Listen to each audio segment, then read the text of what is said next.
Ngger, putuku, urip iki ora mung awak lan nyawa sing katon. Sejatine ana sedulur papat sing tansah ngancani wiwit kowe lahir tekan pungkasan uripmu kang aran Kakang Kawah, Adi Ari-ari, Getih lan Puser iku duduk mung rerupan badan, nanging perlambang pangayoman saka Gusti. Elinga, yen kowe urip kudu resik atimu, becik lakumu, lan jujur pangucapmu. Sebab sedulur papat kuwi sakjane pepeling.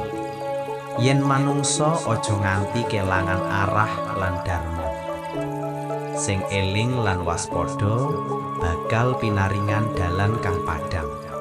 Sing lali lan gumedhe bakal kesasar ing pepetang.